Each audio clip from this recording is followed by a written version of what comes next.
Finally, one of the people at Krishna Balaram Mandir was like, "You're not getting any better. We're going to have to take you to the mystic doctor." And so they took me to this little ashram in downtown Vrindavan. And there's this man, and it was so nice because the doctor, this mystic doctor, the first thing he does is he's got this altar. He's got this outdoor courtyard, and he's got an altar out there. And he sits me in front of the altar, and he prays to Radha and Krishna for my health. Wow. Seriously, for probably like 45 minutes. He just sat there and intensely, praying and meditating, please help this person. 45 minutes you were there. 45 minutes. That's how it started. A 45-minute prayer to Radha and Krishna deities for my health. Wow. And then he mixed all these herbs and things in water, and he gave me this. And then he said all these mantras into the water, because according to Vedic thought, water has the ability to hold mantras. That's why when you do Achman in the morning. Right. What's that famous book? It's a Japanese author. I know what you're talking about. Messages in the Water, something like that, where they play different types of music, say words like hatred, and the molecules in the water get very discombobulated, and then they say words like love and healing, and the molecules just look like perfect geometry. It's quite amazing. Water is not just water.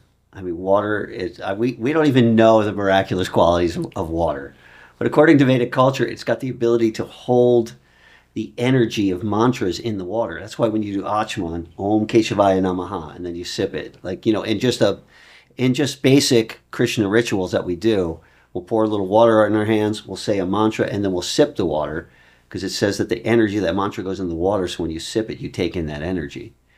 And so he was saying all these mantras into the water, and then he bathed me with the water. I had a gamsha on, like a little towel. And I swear to God, when he took that water, the first thing of water that he put over my head, I instantly felt better. Wow. Just like instantly felt better. And he's pouring all this water over my head. And I'm looking down and I'm seeing the water pour off of me. And the water is pouring off of me yellow. So it was like absorbing the jaundice. Yeah. The mantra-infused water was pulling the bile. Wow. And the jaundice out of my body. And I swear to God, that first thing of water, I was like, oh my God. It was the best I felt in a month. I can't comprehend why you're killing me. I don't understand why you're putting me down. We see the same sun going up. We walk the same ground. Reminds me. Reminds me.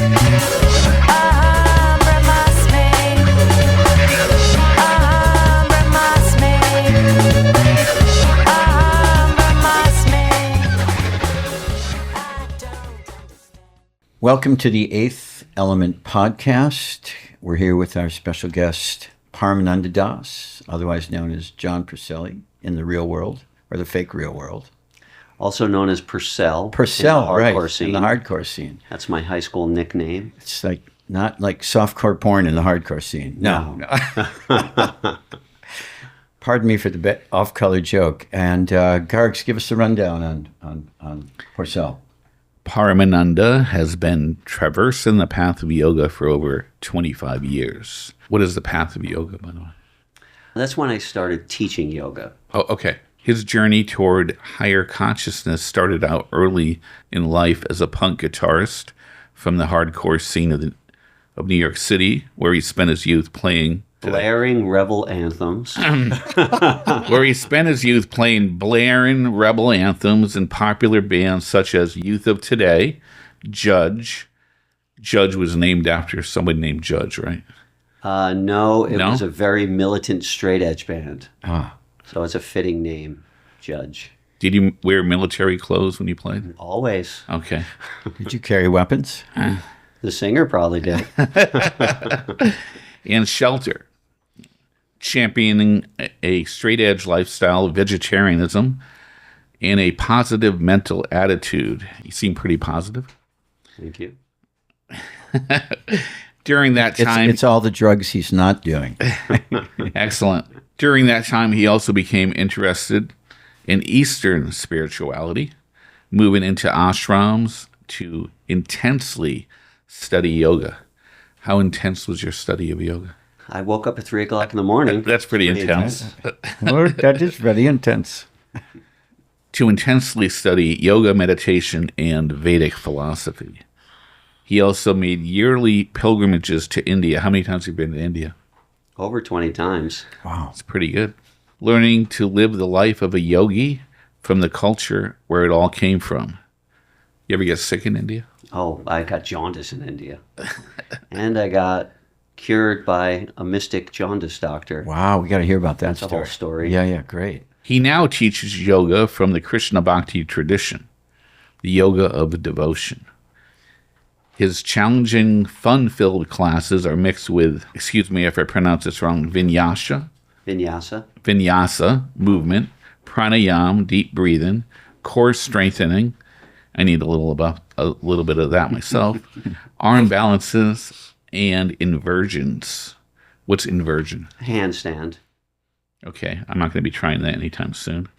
He also infuses his classes with kirtan, singing of sacred mantras, and storytelling from India's ancient wisdom literature. This yoga practice is a truly holistic, transformational experience, uplifting not only the body, but the mind and spirit as well. Thanks for being with us, Parmananda. My honor. So, My great honor. why don't we start out with that story, the jaundice mystic guy? Well, I was in India, and it was back before they had bottled water. I don't know if you remember Krishna Balaram Mandir. It was this temple that was in India that's now like a thriving metropolis. But in the early 90s, it was tucked in the corner of nowhere in India. And so there was only one store across the street. What was that store called? Bihari Lal's? Right. Bihari Lal's? Bihari Lal's, yeah. And they didn't have bottled water. And so you were just at the mercy of, drinking the water that came out of the pump. They were trying to say, they tried to tell me the Gurukul water was the good water. Yeah. So somewhere along the line, I drank some bad water and I got jaundice. And have you ever had jaundice? No. Oh my God. It attacks the liver and your whole body turns yellow. The white of your eyes turns yellow. And you have so little energy because all the energy of the body is developed in the liver. And so when your liver shuts down, you have like zero energy. Like I'd be in my room and I'd have to go to the bathroom and I would be like, I'd have to muster up all my strength just to crawl to the bathroom to go to the bathroom. Like that's how bad it was. And how old were you then? I was probably 23, maybe 23. And I wasn't getting better no matter what. I had jaundice for an entire month and I lost probably, I don't really weigh that much.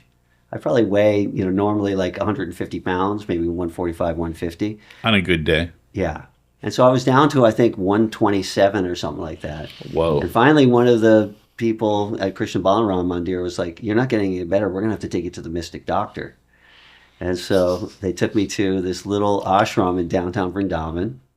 And there's this man, and it was so nice because the doctor, this mystic doctor, the first thing he does is he's got this altar. He's got this outdoor courtyard, and he's got an altar out there. And he sits me in front of the altar, and he prays to Radha and Krishna for my health. Wow. Seriously, for probably like 45 minutes. He just sat there and intensely, praying and meditating, please help this person get 45 better. minutes you were there. 45 minutes. That's how it started. A 45-minute Wow. prayer to Radha and Krishna deities for my health. Wow.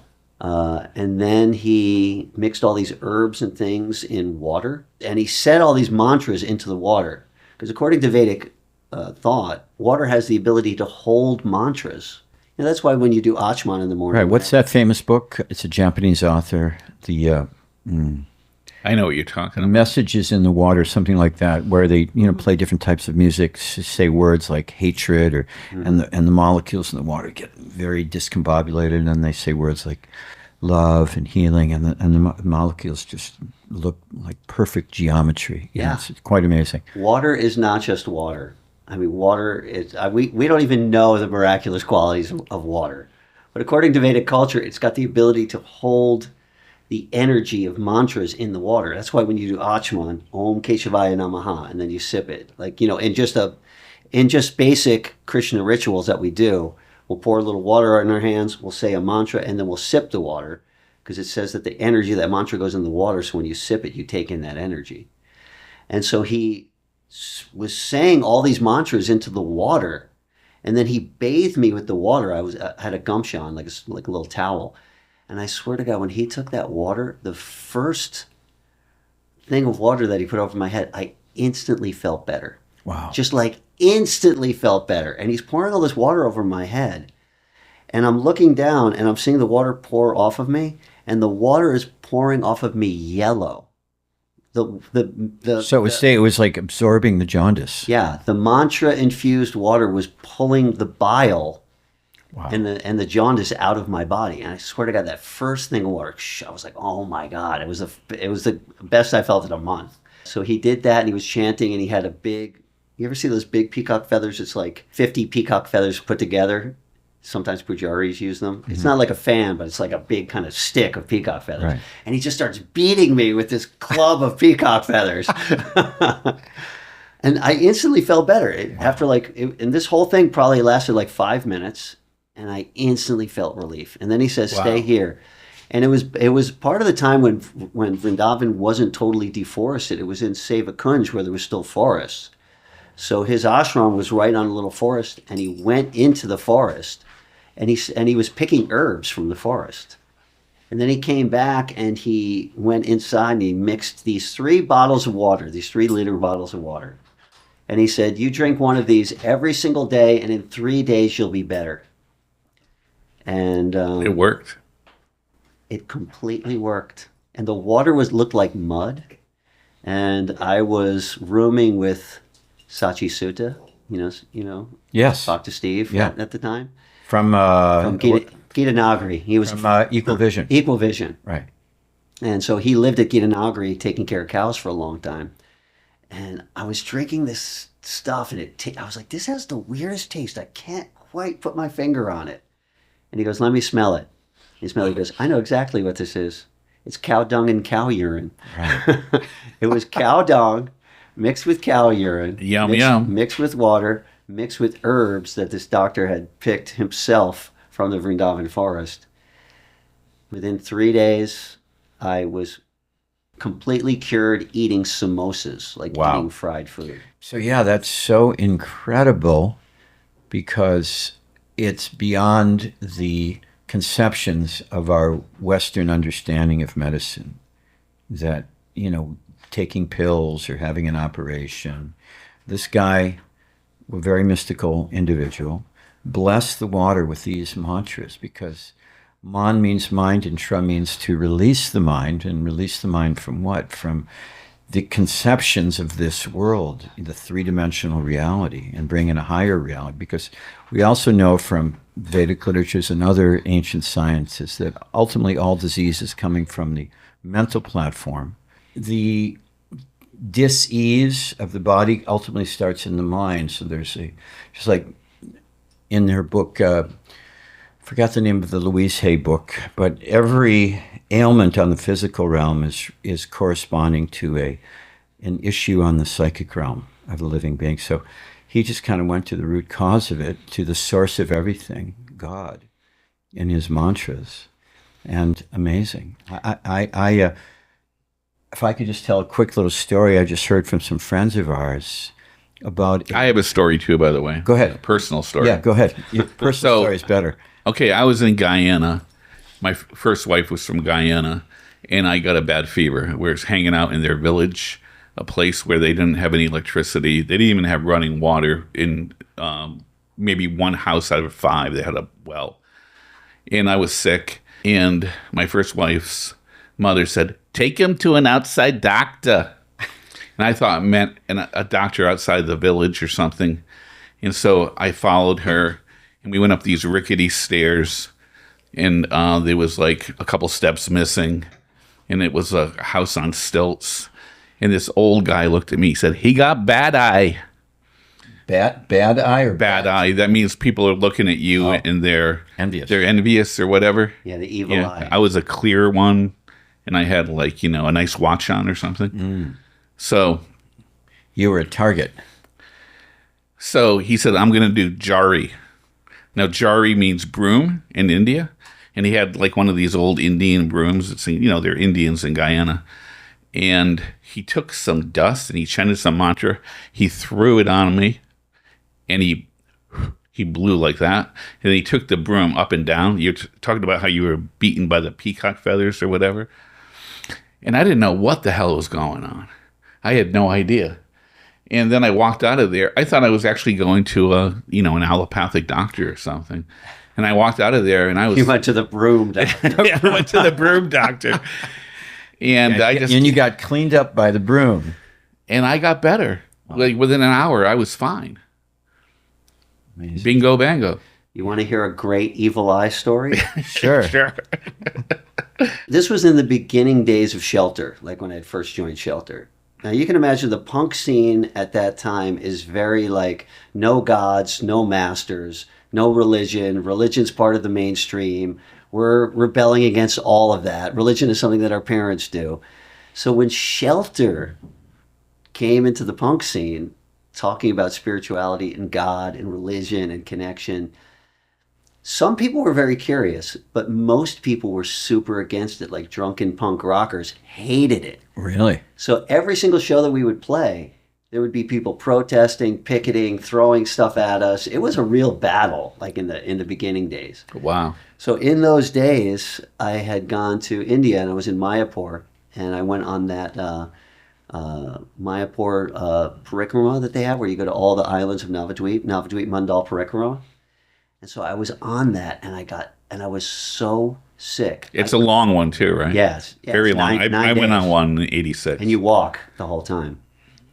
I was so sick, I could not eat anything. It was the same thing. I was like losing weight. I had no appetite. I was just looked at food and I was like, I can't eat it.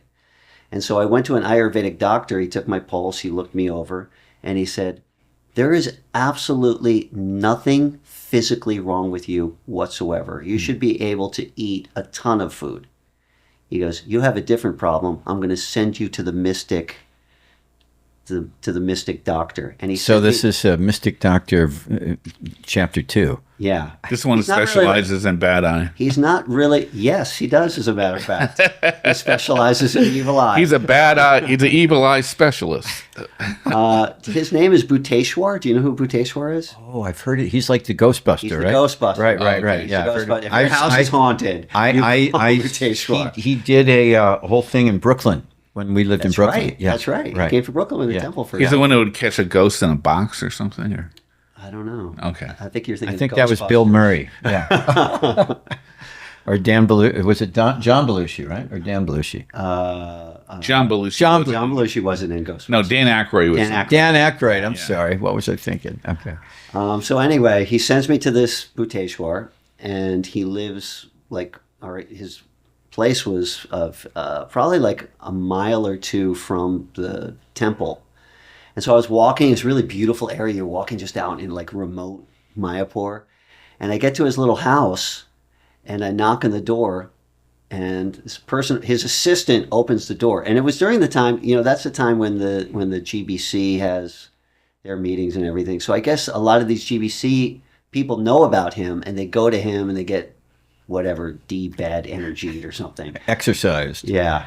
And so he opens the door, and I said, hey, I was sent here from the Ayurvedic doctor to see Bhuteshwar. And he goes, Bhuteshwar's too busy. You can't come. He's not taking any more people. He's seen so many GBC people. He has no time. He has no time. And he was sitting there waving me away. And in the crack of the door, I can see Bhuteshwar walked into the hallway in the back. Right. And he looked at me, and oh my God, he's got the most mystical, clear eye. Even down the hall, I could see his eyes, and I was like, wow, look at his eyes. They're super mystical. And he looked at me, and he says, let him in. I can help him. Let him in. Wow. And he gets me in. Christian's arrangement, huh? Yeah. He gets me in, and he sits me down. He goes, are you a politician? Are you some kind of famous person like... and I said, no, I'm not a politician. Why do you ask? So it's all the energy from the Shelter scene, right? Yes, he said, you have so much concentrated negative energy from thousands of people pointed at you. that it's affecting your health. It has affected and shut incredible. down your digestive system. Negative energy pointed at you, and he was telling me that health is energetic, and when you have negative, when you're giving out negative energy, when you're pulling negative energy in, it affects the physical realm, Right. and it shut down my ego, and it shut down my digestive system. He goes, "Don't worry, I'm going to help you." He lights a fire, and we have this whole fire yajna ceremony, and it was super intense. It's kind of like dark, and like the fire is going, and he's throw in the fire, now, and I had to like throw all these things in the fire and chanting mantras at like super rate, and he's pouring things on me, and it was really intense. It went on for about like 20 minutes or something like that. So what was the outcome? The outcome was, afterwards, he says, "Okay, I've cleared all the negative energy off of you, and I'm going to give you something that's going to keep the negative energy off of you." And he came back and he gave me a kavacha, which is a little silver Right. piece of jewelry. He says, "You have to wear it on your right arm. It's got mantras for Hanuman's protection inside, and that will keep the negative energy from collecting on you again." Wow. And I said, "Oh, thank you." And I think I gave him like 200 rupees or something, like, I don't even know, like the equivalent of probably like $3 donation. Like, he's not doing this for the money. He's doing this for, to actually help people. And Here I you was go buy yourself a candy bar. Yeah, I was a brahmachari. I didn't have a lot of money. I gave him just a few rupees. He accepted it, and everything was fine. Yeah, he was at the. Yeah, I mean, he did like a whole thing with a bunch of people at the Brooklyn Temple. The only person, Satyaraj's wife, Vrinda. Yeah. So there was like a ton of people. He did this. Was working with different people, and he said the only person in the room that didn't have ghosts was Vrinda. Wow. He said, Roy Krishna, a lot of ghosts. I had a bunch of ghosts too. So- Yeah, I mean, we live in the West. Yeah. We're talented. I had an interest, though. This is not something personally that happened to me, but some friends of ours were staying with us recently during Thanksgiving. Let me just finish this. Oh, I'm story sorry. You real didn't quick. finish. I'm sorry. So I'm walking back to the Mayapur temple, and with every step, I'm getting hungrier and hungrier and hungrier and hungrier. And then I went to, they have like a regular devotee Prashadam hall. And in Navadvip in Bengal, they eat mountains of rice. Like, you'll sit down and get a leaf plate, and they'll put so much rice. They'll put like a mountain of rice on your plate. And I had barely eaten in like weeks. Wow. And I sat down and I devoured that mountain of rice. Like, my digestion came immediately back. How do you explain that? It's beyond the physical. Real healing is beyond the physical. I mean, there is physical healing, but you can change the just like, are you familiar with Joe Dispenza, Dr. Joe Dispenza, No. and his work? He has people doing these meditations. I've been at one of his week-long advanced seminars with there was 1,800 people from 56 different countries there. My wife and I went because I've been following his work for many years. His understanding, which is similar to Neville Goddard, or similar to, there's many, many people that have studied spontaneous healings. And they've all come to the same conclusion that when your consciousness is absorbed in the feeling and the belief that you are healed, that you're getting that higher, you could say, divine mercy. It has an epigenetic change. It changes the structure of the genes, or the gene expression, to wholeness, to coherence, to health. And it's a change of consciousness. So that, of course, the healers kind of gave their consciousness to you in a sense. But that can also be done by a person. Like at these Joe Dispenza retreats, he's had experiences. We saw personally people that were in a wheelchair just get up and walk. I mean, he's had people that were blind from birth, see. Pretty incredible stuff. They became Uber drivers after. I don't know if they became. They became jet. He's the Flavor Flav of the show. Yes, he's a flavor. Yeah, they became jet pilots. I don't have my clock. But no, incredible things. But it requires like this deep absorption in creating another reality for ourselves, where the subconscious truly believes that state of wholeness, that state of healing, that state of coherence. and the gene expression changes. Pretty amazing. I think that there's a strong element of that, but that can't be everything. I mean, everybody has. Tell that to the person that was blind from birth. No, but everybody has to die, right? Eventually. Yeah, of course. Right. Someone may be a very pure soul, and they could be ghost proof, but they still eventually have to leave the. Yeah, I mean that's a different story. Obviously, it's not the cure for all suffering, which is ultimately Bhakti, which is the yoga of devotion, which you're a practitioner. We're trying. So says my bio. But everything you're saying, everything goes from subtle to gross, basically. Yeah. But I mean, these things can happen. In other words, like mystic yoga. So these things, they're not going to cure death, which is really the ultimate suffering. But they can do a lot in terms of creating a much better holistic situation for ourselves while we're in this incarnation of this body. So this other story, similar to yours, if I may. So we had these friends of ours staying during Thanksgiving, and she's from Azerbaijan, and she has a lot of Russian friends who are devotees. And there's this one very prominent teacher, devotee teacher in Russia, who's has a lot of disciples. He's kind of teaching in the psychological self-help realm, and from that has introduced people to Bhagavad Gita and the path of bhakti. But he was suffering physically from something that nobody could help him, so they recommended go see this healer, this famous healer. So he goes to this healer in somewhere, forgot where in Russia, and this healer is cloistered off in some room, and he's chanting all these mantras, but very quietly, so this guy can't hear what it's like under his breath. And after about an hour or so, all his symptoms were gone. And he inquired from him, what mantras were you chanting? I'm curious. He said, do you remember me? The healer told him, do you remember me? He said, no. He said, you were the one that gave me these mantras. I'm chanting Hare Krishna, Krishna Krishna, Hare Hare. Hare Ram, Ram Ram, Hare Hare. You are chanting for liberation and for bhakti, but I'm chanting to heal. But the mantra is so powerful that whatever the intention is, it will work. He was blown away. He had made this guy a devotee, and he was now a healer using the Maha mantra, and he was famous throughout that whole region for healing people. Amazing. Just to switch the subject, you just came off a tour from Japan. Yes. So I'd kind of like to hear about that, but I definitely we want to hear about that because you were with Shelter in Japan. It was actually Youth of Today. Youth of Today. Oh, it was Youth of Today, really? That was the first band that me and Raghunath did. Right. So punk is the antithesis of going against the system. And yogis, of which you are a consummate yogi, are totally outside the system due to their spiritual culture. So what was it like, just kind of going back in time before we go up to the present moment of your tour, what was it like being a yogi and a punk rocker during the whole pandemic era? Well, for me, when Youth Today first started, I grew up in Westchester, typical Westchester high school. 914.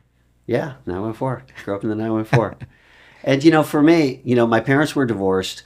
My father would take me and my brother to the supermarket, and he would just say, get whatever you want. So we're stuffing the cart like Captain Crunch, double stuffed Oreos, soda, TV dinners. And that's how I ate. Like, I ate the worst American diet, hamburgers, hot dogs, cereal, my whole entire life.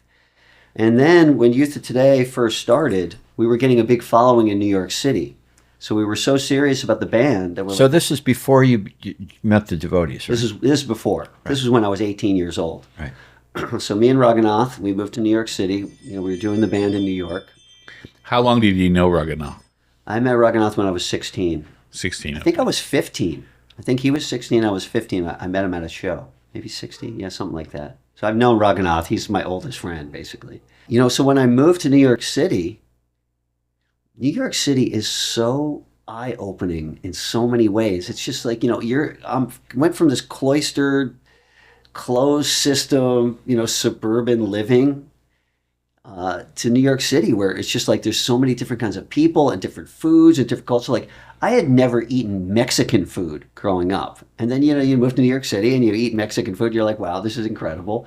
So you get opened up to so many new different things and experiences and ways of thinking.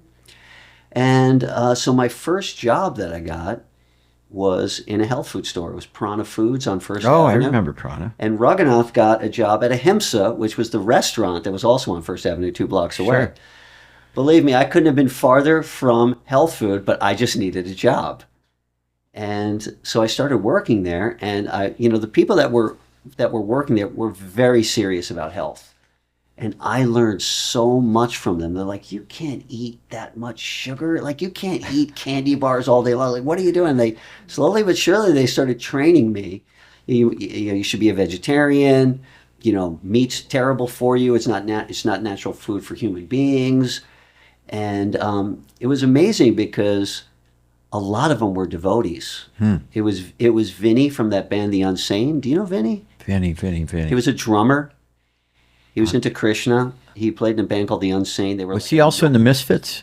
No, that was Arthur. Arthur, Kubi. right. But he used to come in all the time, and I used to hang out and talk with him also. Bhagavat Maharaj was in charge of the vitamin store, which was next door, which was called Ayurveda. Right across the street, right? No, it was right next to the Okay. Prana Foods. It was actually attached to Prana Foods. I'm thinking of Integral Yoga. They had a Yeah. vitamin store across the street. Yeah. This was in the East Village. Right. That was the West in Village. What was it? What year? 86, 87. Yeah. something like Okay. that. Yeah, Okay. we were living in New York at that. That's before he So I'm moved. sure you probably remember those Yeah. places. So I went through this whole transformation of being like a junk food junkie McDonald's guy to within a few months getting very, very, very serious about eating healthy, understanding health, understanding how the body worked, no processed food, no white sugar. You ever hear that song, Junk Food Junkie? Yeah. It's a great song. That wasn't me. So I completely... Well, it was you beforehand. It was before. Yeah. It was before.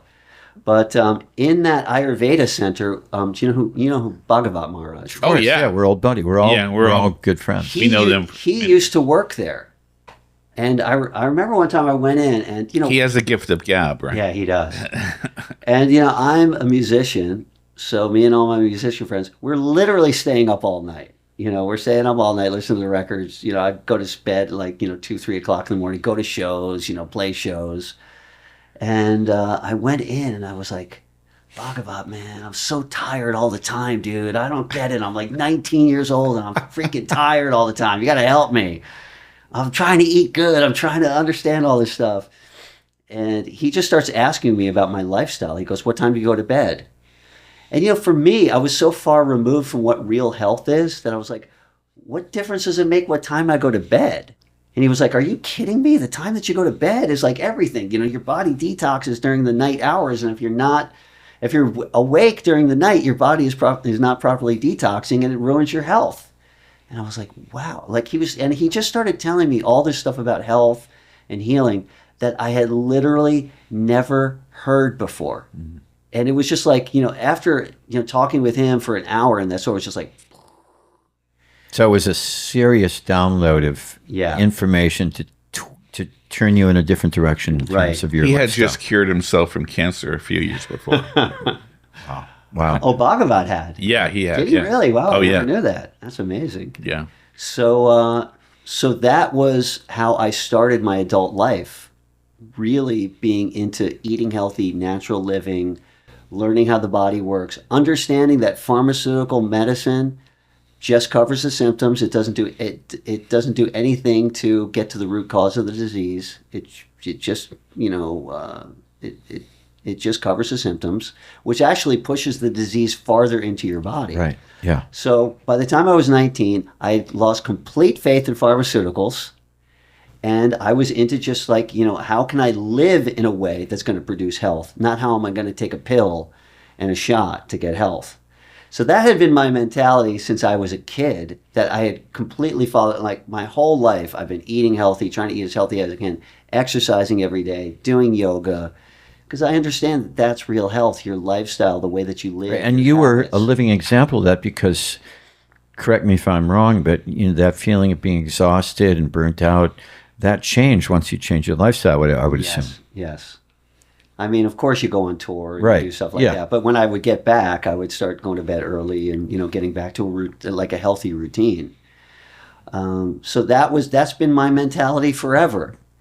So come to COVID, when people are telling me that I have to get some experimental shot in order to be healthy, I was like, I don't buy it. Right. For the first second, I was like, I don't buy it because that is not my mentality. My whole life, starting from that time, around that time where I worked at Prana Foods, I stopped taking all medication. I have literally not taken aspirin. Probably the last time I took aspirin was when I was like 18 years old. Like no pharmaceutical stuff ever. If I get sick, I try to cure it naturally. I go to naturopaths. I go to herbologists. Or you go to the mystic Or I doctors. go to mystics sometimes. So, when I heard that, okay, you have to take this shot that hasn't been properly tested, that they kind of just threw out as fast as they can with no long-term testing, that you must take this. I was like, And a readout, a massive readout that was blank, so you don't know what the ingredients are. yeah, with no What could go wrong there? with no responsibility, Right. No legal legal culpability. repercussions. Yeah, if you have any And damage. for 75 years, they wanted to hide the trials, Yeah, the FDA and Pfizer. and plus I had another thing with vaccines is that my daughter was vaccine injured. Really? When I was a kid. When I was a kid. Your daughter? No, when she was a kid. I took my kids to India when they were really young. Uh-huh. And so my wife at that time was like, do you think we should get the kids vaccinated? And we were only going to Vrindavan for 2 weeks. And I was like, we're not going to get them. Why would we get them vaccinated?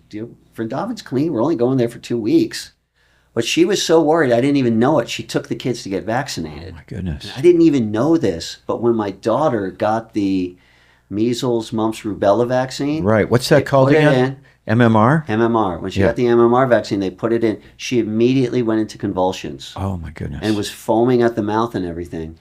And so my wife didn't tell me. She was too scared to tell me that she had this adverse reaction to the vaccine. And meanwhile, like the next day, You would have been pissed. oh, I would have been super. I'm still pissed about it. Anyway, like the next day, we're sitting at the dinner table and we're eating dinner. My daughter's in her high chair, and she just starts to go into convulsions and falls flat into her Oh, my God. plate. And I was like, "Oh my God, what's going on?" My wife took her to the doctor. I stayed home, to stay with my son. But she basically for like a month after getting that vaccination was having these seizures. Oh my God. Did she come out of it? What a Yeah, nightmare. after they stopped after about a month, Wow. but like every few days. But same that thing. must have really freaked you out. Yeah, and then I found out later that it was because of the vaccines. So of course I'm thinking like, there is no way in hell they're ever giving my daughter that vaccine. I'm not going to, like, I was wary of it from the beginning. Yeah.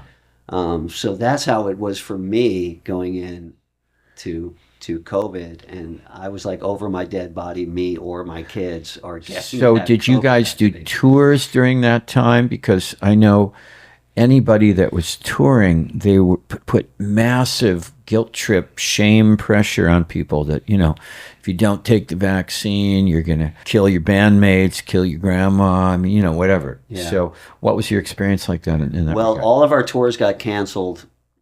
I don't think the band played for like 2 years because there just wasn't show. I mean, if you remember, there just really wasn't live shows for about 2 years. Even though after about a year or so, things started to open up a little bit. I remember, I would teach yoga on some of Raghunath's yoga trips, and there was a yoga trip down to Cali, Colombia, and I was supposed to teach yoga on it, and I would have had to get vaccinated to do it. And I just told Raghunath, I'm not going to do it. He's like, come on, this is in Krishna's service. Raghunath actually did get vaccinated because he just felt like, this is my service to Krishna. I need to do this in order to do my service. And he just, he A lot of people rolled the dice. A lot and of did. people, had that experience because they, for expedience sake and to continue on with what they're doing without really seeing how serious a decision or a mistake that was. Yeah. I mean, in one sense, it was commendable because he just, he's such a preacher Yeah. that he thought, if this is what I need to do my service to Krishna, Sure, I'm going of to course, do it. of course. But I wouldn't do it. And so I wasn't able to go. Yeah, I mean, it's understandable, people making that decision. And a lot of people were not highly researched, educated, up to speed on what the dangers were.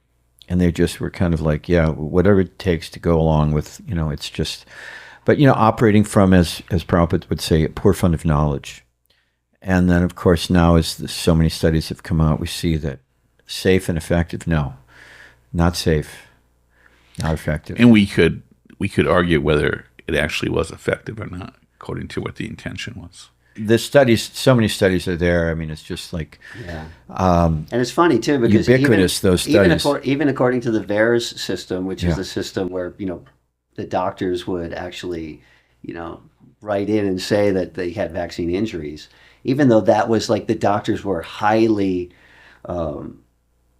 pressured not to even submit to the VAERS system. Even what's there in the VAERS system, which is probably like a tenth of the amount of injuries that well, there was like 40,000, 40,000 deaths that were reported to the VAERS system. And that's a publicly vaccine events, vaccine adverse events recording system, VAERS. That's the acronym. So there was, at that time, it was like 39,000 approximately deaths and about 2 million adverse effects. According to a 2009 Harvard study, the VAERS recording is, they say from their studies that it's maybe 1% of people report their adverse effects. So you just say, let's take that to the 10%, so, do the math. And they volunteered to give a new system. Right. And it was not accepted by the pharmaceutical. I did not know that. Yeah. They meaning who? They meaning Harvard. Oh, really? Yeah. Wow. Oh, right. Yes, because they intentionally made it difficult for people to report. And the swine flu virus back, I forgot, it was in the 90s, can't remember the exact, I think it was like 93 around there, 1993. There was, some reports say 23 deaths, some reports say 57 deaths, and they pulled it. They pulled it because too many deaths. 20, one death is too many. What to speak of 27 or 53? What to speak of almost 40,000? Didn't pull it. And all these, when I say net, safe, or effective, what's that backed up by? It's the clinical data from Pfizer and Moderna. All their documentation showed a list of about 500 different types of adverse effects, including the big kahuna, which is death, affecting every part of the physical and neurological system, The especially disease called death? the disease Or called the side death. effect called death? I don't know. The ultimate side effect. The ultimate side. That's a good one. The ultimate side effect. What's the ultimate side effect? It's death, dude. So. Well, it's funny because I lived in upstate New York during the pandemic times. And even in my little world, I'm in rural upstate New York. I knew so many people that had myocarditis, heart trouble after taking vaccines. And That were perfectly healthy beforehand. My son had a friend. He was probably 20 years old at the time, super active, super into jiu-jitsu, would do jiu-jitsu every day, very athletic, young. He's 20 years old. He got it. He got the vaccine. He got the booster. Right after he got the booster, he came down with a gigantic case of myocarditis. It was so bad that the doctors told him, you cannot do any exercise whatsoever for at least a year. Wow. And this is a 20-year-old kid. Who's normally healthy as a horse. And then we saw, it was shocking. You've seen some of those compilations of died suddenly, right? People like super healthy athletes. This was all over the world. Soccer players, football players, basketball players, tennis players, just passing out and dying on the field. I think the amount of people the athletes who died during like a 1 or 2 year period equaled like the 30 years combined. Exactly. Those Those were what the numbers were. Yeah. Then you even saw news broad. So one thing, it was many medical professionals were asked about that died suddenly of super healthy athletes. They said, because of the swelling of the heart If they do extreme cardio, it's going to make it too difficult for their heart to handle because of the influence of the jab. Their heart muscle, pericarditis, myocarditis, their heart swelled, and it couldn't handle the increase of cardio activity, and they died. Yeah. I had the J&J shot. I didn't want to take a shot. I was kind of pressured by the radio station I was working at. You can't go in the studio if you don't get a shot, I was told. I mean, I know a lot of people, they would have lost their jobs if they didn't do it. Yeah, my wife also, she works at the VA. So that's Biden was saying, that federal employees had to take the shot. But I didn't want to take the mRNA shot because I heard Brett Weinstein talk about it. I think on Bill Maher, that he wouldn't trust it. So I foolishly went ahead and took the J&J. Now, I don't know if this caused my blood pressure to spike because a couple months later, I also was in a bad car accident.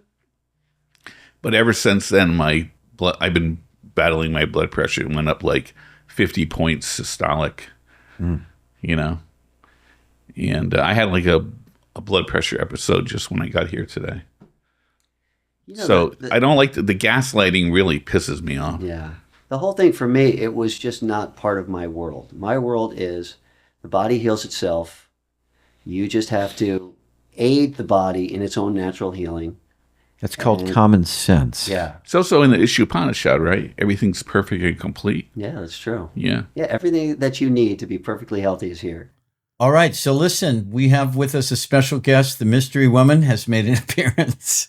I have made an appearance for all of you. I love you all. And she's here because, she wants everybody to subscribe. Right, Gar? Is that what she wants? Yeah. She didn't want to be on camera for a while, but now she's absolutely motivated because of the subscription situation. Yeah, we have a situation. So could you tell us about the subscription situation, Rukmini, please? Sure. All you need to do is take your pointy finger and you just need to click on subscribe. Or on the keyboard. Can people handle that instruction? I mean, I think they can figure it out. What do you think, Alex?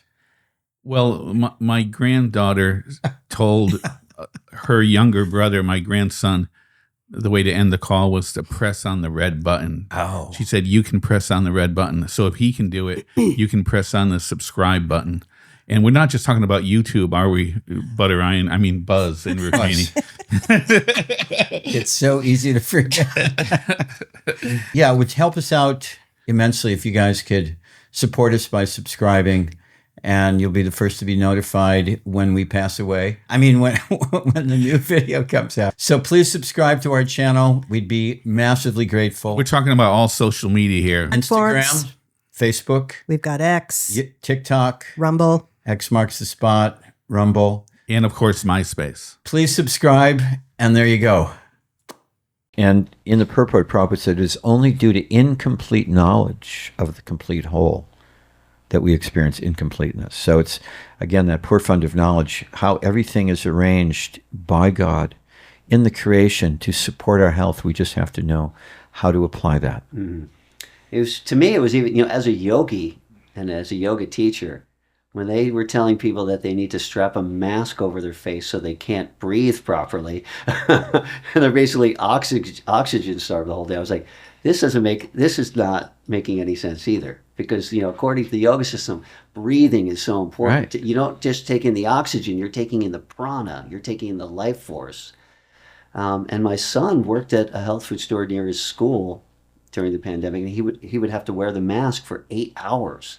And he would come home and he would have headaches, and he was saying how terrible it was. Yeah, it's restricting your intake of oxygen, which we, the eighth element, which is oxygen, which we need it's the breath of life. It's creating massive amounts, extreme buildup of bacteria from your breathing particles on the mask. Generally, those masks, the blue, white ones, which are from China, had an asbestos-like covering on it, which related to cancer risks. Excellent. In every way, it was pretty much insanity. 6 feet apart, What about the friggin' footsteps, the footprints? Yeah. You have to walk this way.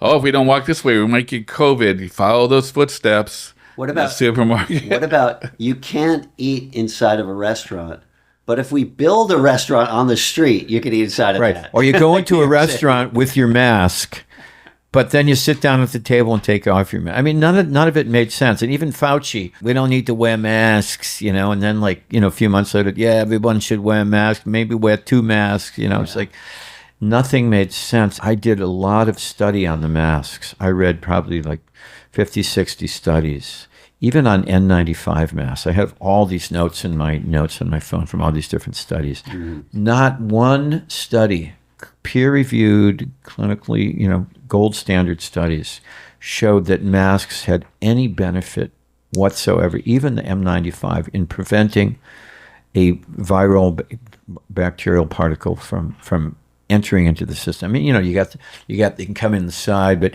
it's like in a few of the studies, it talked about the size of a particle, like, the viral particle, like 3 microns, but the openings of the mask were like 8 microns, so it can easily slip in there. And the point is, when dentists wear a mask or a surgeon wears this mask, their fluids are not getting into the wound, or the blowback from the patient they're working on is not getting. But as soon as they're out of the operating room, there's no mask.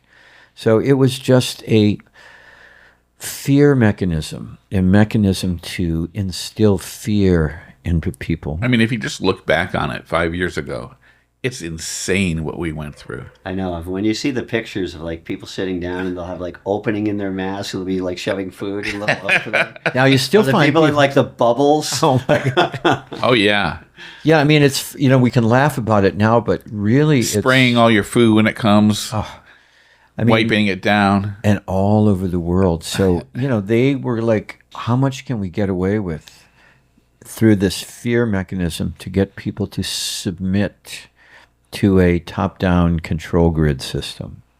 And that's what happened. So part of it was a beta test, right? Yeah. And then Bill Gates said, yeah, well, wait till the next one. And he, wait till the next one, people will really be. And he kind of says that creepy smile, and his wife smiles. Mm-hmm. Yeah. So, By the way, half of our podcast, we've ended up talking about this. I don't know why. Well, to me, it's emblematic or symptomatic of the predicament we face in this postmodern world that we're living in, where, I'd like to get your opinion. You've traveled a lot. You're just in Japan. I was just watching a video about the president of Japan, realizing how the communist Chinese, they've infiltrated in so many ways. They've bought up all this land by military bases, similar to what they've done here. And she's putting a stop to it. I don't know how popular she is there, but I can see that she's hip to the idea of the infiltration of, in this case, the Chinese. But from my study of the situation, we see that the globalist playbook, their handbook, there's many different documents that have written Agenda 2030, the SPARS pandemic documents, the Event 201 from 2019, Operation Lockstep, which is part of the Rockefeller agenda that was written in 2010, that there is a orchestrated endeavor to exercise a kind of surveillance state across the entire globe, and that communist China is the model for that. And in communist China, we see that although it's very evolved in technology in many ways, that it's pretty much, you can't go anywhere without the camera recognizing facial recognition. They have the social credit score. I mean, we've talked about these things on other episodes, but I'd like to get your take on that and what you've seen in your travels, and if you have, your concerns about that and the direction of the world. And as a yogi and as a punk rocker and as a, citizen, USA citizen of the world, what we should be aware of and concerned about. Yeah, at this point in my life, I always grew up very left-wing, liberal household. I would never dream, if my father ever knew that, I would ever vote Republican or anything like that. I mean, not that I think that the Republicans are any better, but, Yeah, it just seems that there, even pre-pandemic, there was kind of like this real, very interesting, almost dastardly shift that was going on in politics. And I think for me, it really started with 9/11. Because being a New Yorker, I was actually living in Boston at the time, but for being a New Yorker for the major part of my life, and seeing that and seeing what happened in New York City, and like going there after the towers came down and just seeing, I was literally there like a couple of weeks after the towers came down and seeing people putting the posters on that fence, crying, if you've seen my loved one. It was so heartbreaking. And nothing really made sense about that whole... Nothing. Like zero made sense. Like if you even looked into it like this much, you'd be like, first of all, you're like, wow, that looks exactly like a controlled demolition. And then, the jet fuel doesn't get the fire hot enough to, melt steel beams. Like, right. Why did Building 7 fall? Right. Building 7 is like, yeah. Or the. And why was it announced a half an hour on television before it did? In the UK. I mean, nothing, if you scratch the surface of that, nothing. Or a passport, the entire building came down with massive destruction, yet they found a perfectly intact passport of the so-called hijackers. Yeah. Right. Yeah, that totally makes sense. It's one of those things where you just start to have massive distrust in the government. Right. And I think for me, that's when it started, because the implications of that is that it was planned. I don't know who planned it, but it was planned. They put all the charges up, and it takes a long time to charge up a building like that for controlled demolition, which is that's a pretty obvious option. Well, let's look at Building 7. Okay, so not hit by a plane. If they indeed were hit by planes, I mean, people have different viewpoints on that. Mm-hmm. Larry Finkelstein, the owner, who took out a billions of dollars insurance policy just 2 weeks before against terrorist attacks. Does that sound suspicious? I don't know.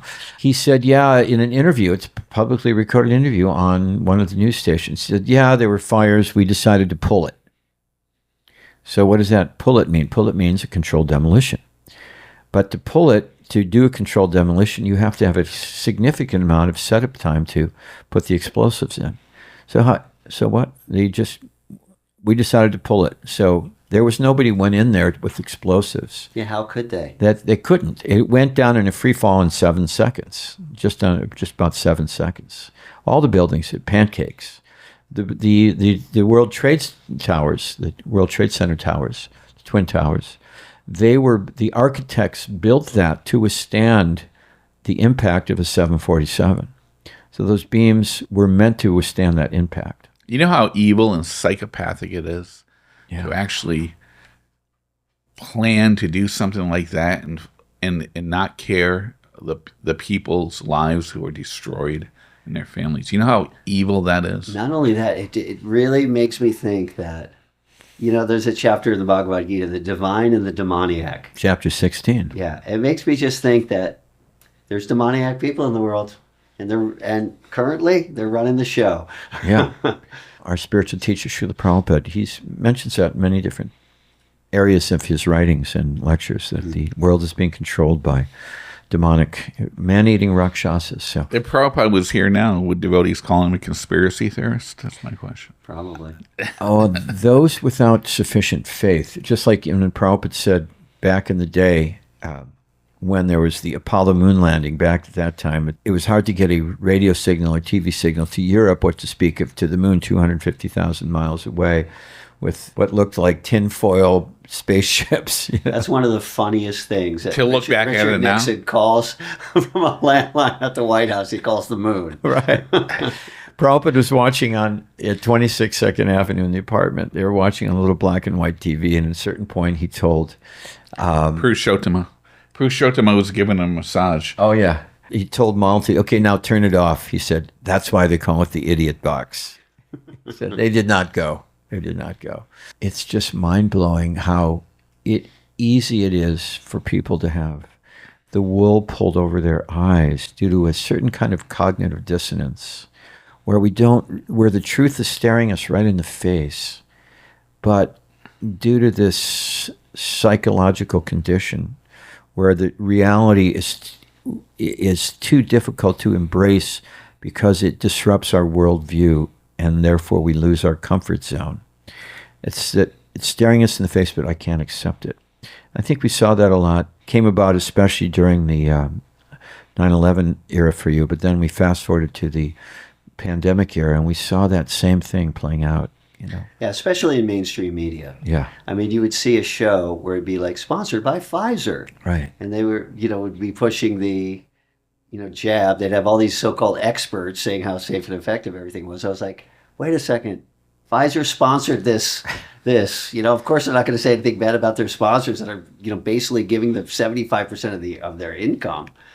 So it was just, between the pharmaceutical companies owning, all media practically, between the donors that are giving to politicians, it's such a incompatible situation. You don't know who to trust. And the regulatory agencies are captured by the medical and the pharmaceutical They're industry. getting kickbacks. Doctors are getting kickbacks, for promoting certain medications. There's only 2 countries in the world that allow advertisement of pharmaceuticals on television. Do you know what those 2 countries are? America and Norway? America and New Zealand. New Zealand. I knew it was an egg. Yeah.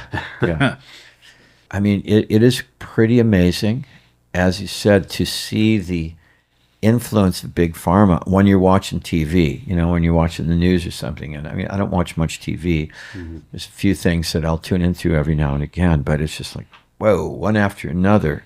There's the people wandering around on a playground, and they're all happy and they're frolicking in the woods. And then comes the not recommended. Is if you take this, the contraindications are shortness of breath, loss of hearing, death. And what do you think about so many of the mainstream, not the mainstream, but so many of the punk rock bands kind of aligning with the mainstream? Before they were so against the man, and now they become, they seem to have become puppets for the man. I don't really know. I'm a little bit removed from the punk scene, but one thing that really gave me a good laugh was the singer for the Dead Kennedys, Jello Biafra, who was way ahead of his time. I mean, if you read those Dead Kennedys lyrics, wars for oil, they were talking about all sorts of social events that are just coming into the consciousness of the mainstream now. He was talking about them in the early 80s. So he was a pretty switched on guy politically. Uh-huh. And he even had a song that was called Government Flu.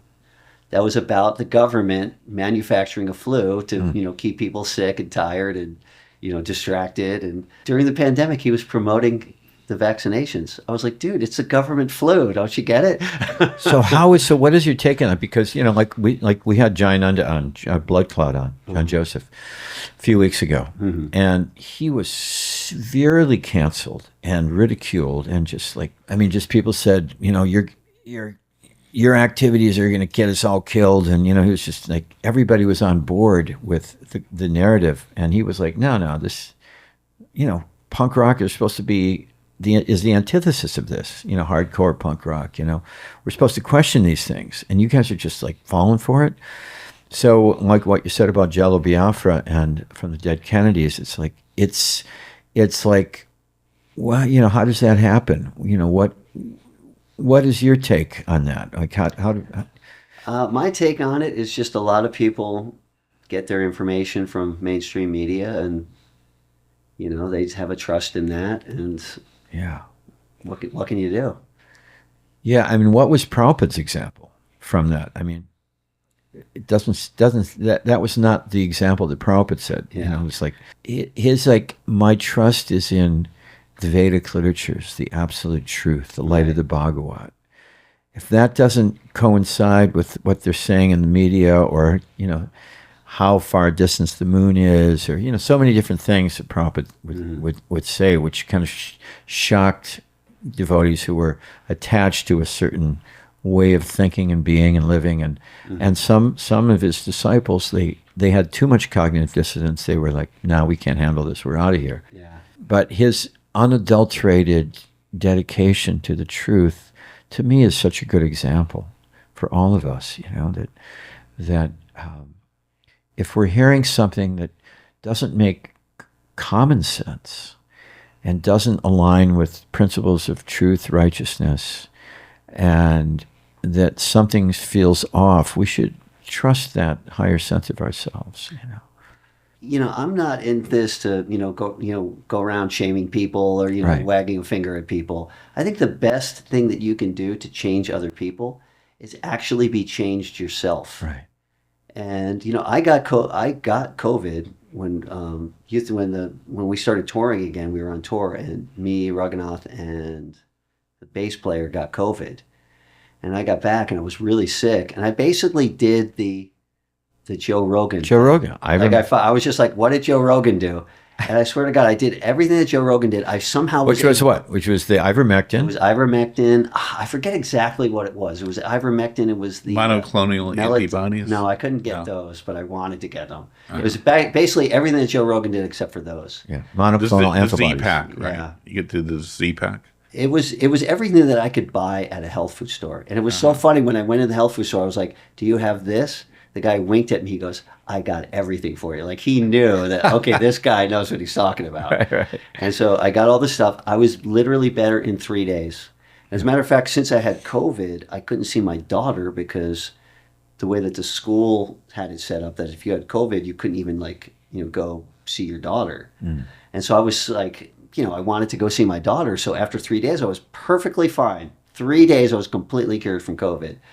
And you would have to wait for 10 days to get tested again. But I went to the urgent care and I was like, look, I'm perfectly fine. Please let me get tested. I want to go see my daughter. And so the lady at the front desk was a little bit sympathetic to me. And she said, okay, you might as well just go. You look fine. Go take the test.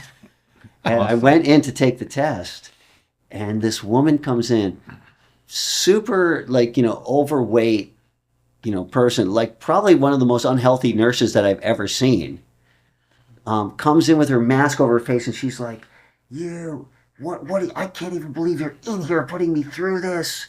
You only had COVID 3 days ago and you say you're cured. You're not cured. I can't believe they're making me give you this test. It's definitely gonna come out negative. How could you even risk my life like that? And she was like screaming at me. I couldn't believe it. Wow. And I was like, look, the lady at the front desk told me I could take the test. And so she reluctantly gave me the test. Negative. Then she went out and smoked a cigarette. Probably. But, so when people look at that, like, okay, well, this guy cured himself naturally. He was cured in 3 days. I think that's a bigger testament to changing people's minds, because people I've been eating healthy, I've been exercising. Most of my peers that are my age are, very sick, they're very out of shape. I don't have to do anything to tell them that natural living works, because I'm like a living testament to it. Exactly, yeah. So that I like to I'm more of a guy that likes to preach by example than... Well, example is always better than precept. And I think also, I'm curious to get your take on this. It's kind of like if you see a loved one going, hanging out with the wrong crowd, or like doing too much, addicted to something that could put their life in danger. Or if you see guys, driving really fast and there's a cliff up ahead, it's our duty to go, hey, wait a second. If you keep going that direction, you're going to go off the cliff and it ain't going to end well for you. Yeah. So I think to me, it seems like if you can have a healthy combination of being that example, example is better than precept, of that healthy, common sense, righteous, integrity-based lifestyle, but also having the, some people may call it arrogance, or I would say if it's done with if a mood of compassion and empathy, that, hey, if you go down this way, it's not going to end well for you.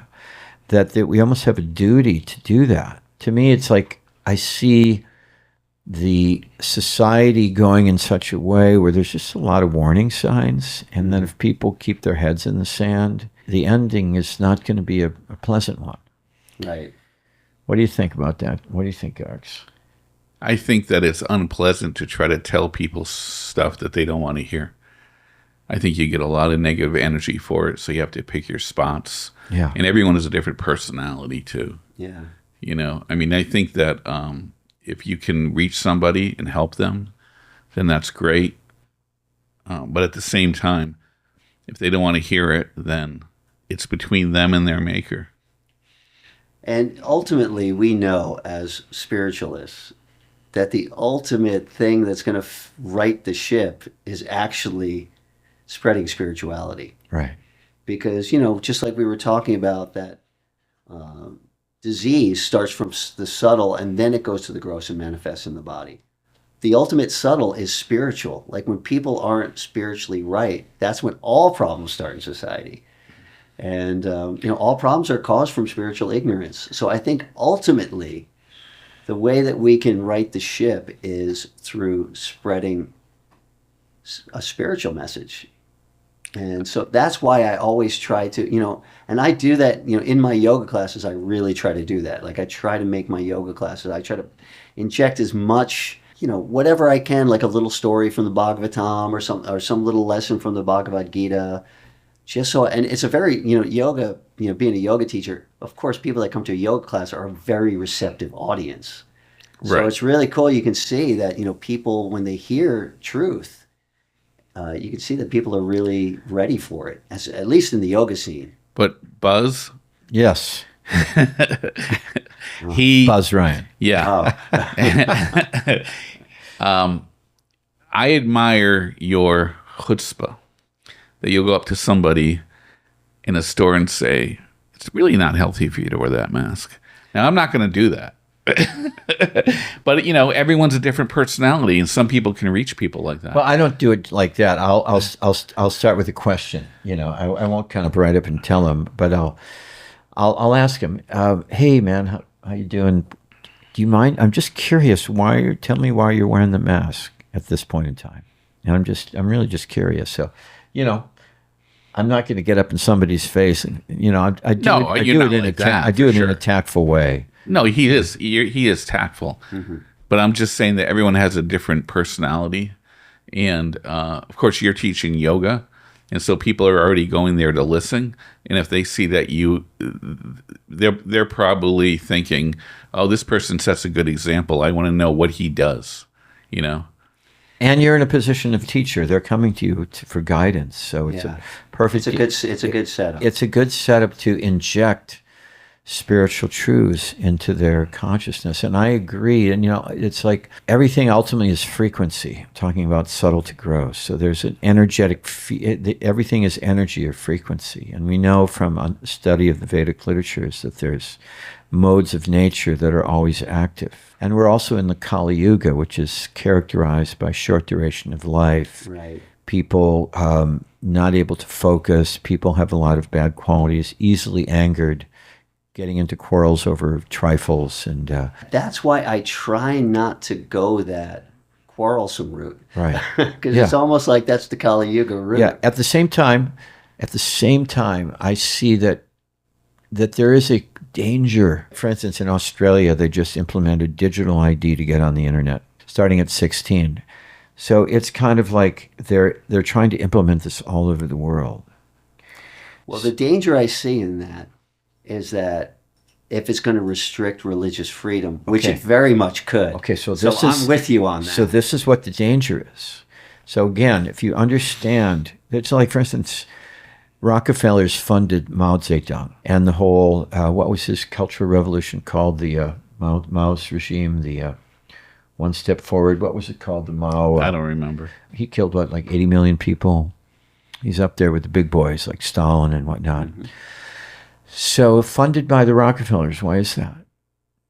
And Rockefeller Lockstep Agenda written in 2010. We will release a virus for the purpose of developing, of instilling, and implementing control mechanisms to restrict people's freedom so they can be easily controlled. Communism and the totalitarian aspect of communism represents an ideal mechanism to govern people if you want to control and dominate in a way that's totalitarian in nature. And what do we see? What is conspicuous by its absence in communist China? God. God. And how does a very irreligious, demonic person think? I am God. There is no God but me. Hiranyakashipu. Yeah. 16th chapter of the Gita. Classic example. So if you have an entire society that is the model, the proxy model of governance for those families that control the central banks. Prabhupada said there's 13 families that control the world. If you go on the CIA.gov, you'll see Lucky 13. the Lucky 13. Lucky 13, remember? I'm surprised there's not 33. 13 families. On the CIA.gov. What is 33 again? I've heard about that. It's that Masonic number. Yeah, that's the They 30. say every newscast, they say it's 33 something. Yeah. Did you see that thing with Pam Bondi and Cash Patel? No. They said, we're going to release 33,000 Epstein files. I was like, oh my God. There it is right there. You got to be kidding me. Yeah, symbology will be their downfall. So they're on the CIA.gov.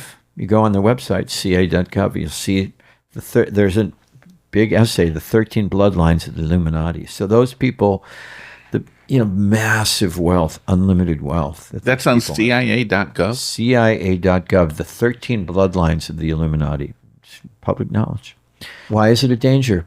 Communist China, funded by the Rockefellers and the Rothschilds. It's there, and in Communist China, you have the social credit score is fully enacted.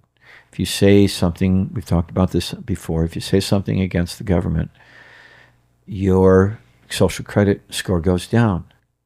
And if you do it again, at a certain point, you can't buy groceries, you can't travel, you can't pay your rent, you can't get into your bank account. And there's countless people now in China whose social credit score has gone down to zero. And they are living on the streets, young people, intelligent people. And there's massive digital billboards of faces and the identities of those people whose social credit score has gone down, and they're shamed. It's like having a check at a convenience store or at a restaurant. Right. And, having all the ones that bounced. Right, exactly. So they're shaming these. And if you talk about God, if you're caught talking about God, social credit score down. What about those who are imprisoned? There's talks about people who are having their organs harvested. The Uyghur Muslims. So the Uyghur Muslims, religious people are persecuted there. If that's the proxy model, which is the stated example, what does that mean for religion? Just look at Christianity all over the world. In Nigeria, there's massive, horrific attacks on Christians. Christians are being attacked all over the world at the present time. Under the Biden administration, the Catholics were designated as a terrorist threat. So does that make sense? I think there needs to be a revolution in the world. Yeah. It's going to be a spiritual revolution. There has to be a spiritual, but that means, just like, for instance, Arjuna was what? He was a warrior, and at a certain point, there was all diplomatic measures failed. We talked about this, Gargs and I had an episode where we talked about the intersection of politics and spirituality, that there's many statements by our teacher that although in general, there's many statements where he said, you have a short duration of life, better focus on your eternal nature, awaken your love of God, so your spiritual nature, so that at the end of this life, you can solve the death problem and return to your eternal nature by developing love for the Supreme Being, by which one exits all the sufferings of this world, even death. But at the same time, Prabhupada said, but there are these demonic forces in the world, they have to be dealt with. Prabhupada said, communism will turn the human society into animals, and it must be combated. So, what to do as a spiritualist. So it's kind of like, ultimately, yes, we want to give people spiritual knowledge. But at the same time, I don't think that we can shy away from these type of discussions of what the dangers are. Because if you have a totalitarian society, like in England, in Germany right now, thousands of people are getting jailed every month for making a social media No, post. it's unbelievable. Europe has gone It is unbelievable. full on 1984. A teacher refused to call a kid they, and he was arrested. He's like, in Ireland. was that Ireland or England? In Ireland, a very, like an award-winning teacher refused to call kids they, them. He said, I just want to educate. I'm not going to go against my common sense. And he's been imprisoned for a few years.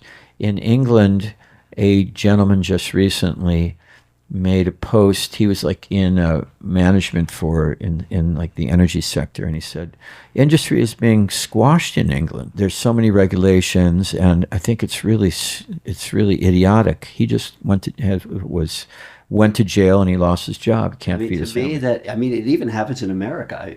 Even, when you see people, even like big people like have big podcasts on YouTube, like Russell Brand, if they say anything too damning about the pharmaceutical industry, they get demonetized. Yes. So that happened massively. And especially for a kid like me, because I was a young kid in the 70s, so 1976 was like, that was a big deal for America. And I remember thinking, like, the Russians are bad. You can't say what you want in Russia. We have freedom of speech here. You can say whatever you want. And so that's like in my DNA. You remember that Charlie Daniels song, In America? No. I never. You never did think that it ever would happen again in America. No, he's saying that, he's basically saying, like, the cowboys, the hippies, the Yanks are all going to get together. And if the Russians don't believe it, they can all go straight to hell.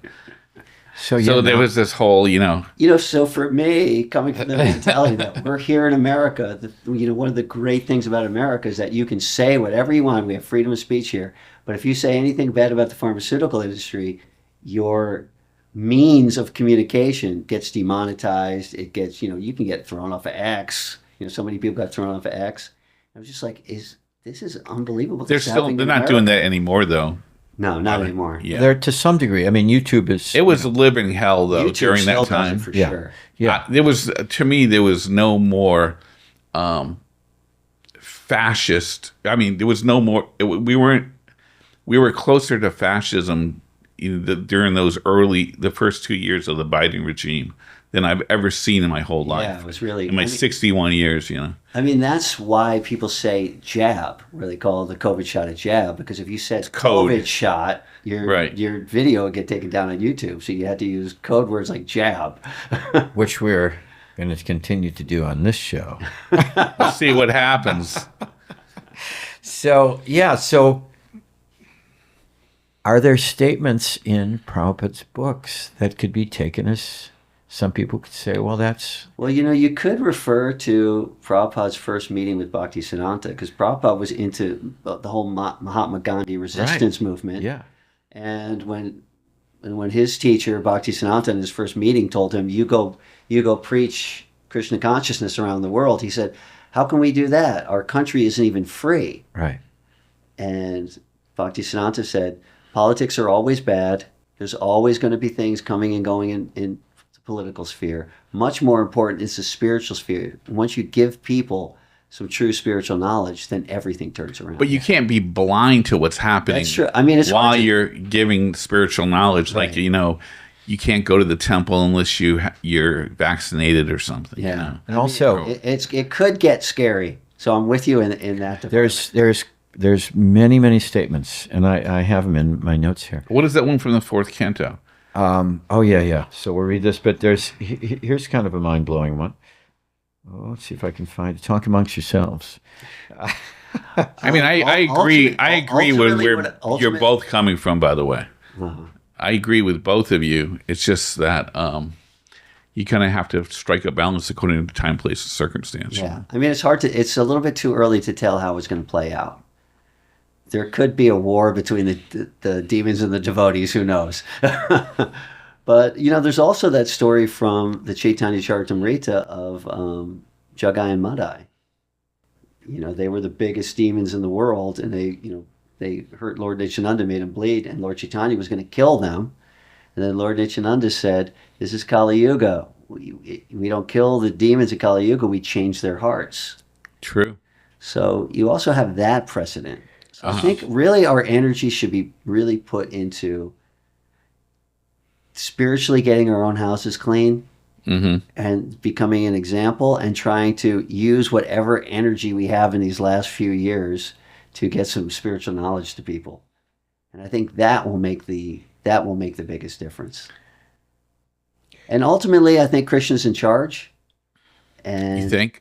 yeah, ultimately, Krishna's in charge. So I think Krishna will make arrangements to save this pathetic world we're in, at least for the next 10,000 years. No intents offended there, Lord, but it is kind of a difficult world. So I see it as, again, based on the directives given by the pure devotee, A.C. Bhaktivedanta Swami Srila Prabhupada, and his very pure example. There was no question of Prabhupada's purity and Prabhupada's clear vision. He said many things, sometimes they appeared contradictory. This is from the verse that you were referring to. And there's so many statements. We had in a previous episode where many statements where Prabhupada actually encouraged devotees in politics. Yes, including my guru. Yeah. And your guru is? Ravindranath Shrupa. Yes, so he encouraged him, right. And many statements were, Prabhupada said, Krishna consciousness, spiritual life means everything, that the spiritual aspect is involved in everything. He said, even politics. So why? Because, look at previous kings. There were Rajarshis, So there needed to be the guidance of a saintly person in a leadership position to guide people in the right way. Initially, Prabhupada's move was spiritual education, but as people become spiritually educated and in positions of potential, look at Tulsi Gabbard. Amazing. So Tulsi's doing an amazing job, and Prabhupada told her spiritual teacher, which was Siddhasarupananda, he said, in the future, one of your disciples, he prophesies, in the future, one of your disciples will run for the president of the United States. Wow, I never heard that. That's amazing. Govinda Dasi was there, yeah. And he encouraged that. So Prabhupada, in the Bhagavatam, it says in 4th canto, chapter 14, verse 41, the great sages began to think that although a Brahmin is peaceful and impartial because he is equal to everyone, it is still not his duty to neglect poor humans. By such a neglect, Brahman's spiritual power diminishes, just as water kept in a cracked pot leaks out. Purport. Brahmins, the topmost section of human society, are mostly devotees of the Lord. They are generally, this is really cool here, they are generally unaware of the happenings within the material world because they are always busy in the activities for spiritual advancement. Okay, that's kind of, we have to get that. Nonetheless, when there is a calamity in human society, they cannot remain impartial. If they do not do something to relieve the distressed condition of human society, it is said that due to such neglect, their spiritual knowledge diminishes. Wow. So, already it's kind of a given that they're already engaged in spiritual cultivation. But Prabhupada is saying when there is a calamity in human society, and we see that now with this, look at this 1984 reality we're seeing everywhere. Fast forward that, if you take the logical fast forward of that, the banning of Prabhupada's books, the shutting down, they're shutting down and burning Christian churches all over the world. The Muslims in China are being persecuted, put in camps, and their organs are harvested while they're alive. It's pretty brutal. Wow. It's horrific things are happening. So I think to me, it's more practical, intelligent position to have these understanding. Yes, spiritual culture is the ultimate panacea. At the same time, if there is this intensive push towards totalitarianism, which will wipe out even the pursuit of God consciousness. Different in Prabhupada's, the Gandhi movement, the freedom of India was different than this intense totalitarianism that we're seeing being foisted on, the EU, Australia, Ireland, Canada. America is like the last bastion. Really. And also, Srila Bhakti Siddhanta said... Fading fast. Srila Bhakti Siddhanta said about Srila Prabhupada that I have marked him, and in time he will do everything. So he had a specific, in my opinion, idea of what Srila Prabhupada was going to do. He was going to go and preach Krishna consciousness to the West. He was going to be a very significant personality. Prabhupada, Compared to, adhering to the principles of the Gandhi movement, in independence from England. here's some really cool statements by Prabhupada. A lot of people aren't aware of these. Prabhupada said, they are like animals, especially this communist movement is very, very dangerous. Who's the mayor of New York? So I'm speaking to the Americans because America is a little serious against this communistic movement, and it can be counteracted. So Have you ever seen Mississippi Masala?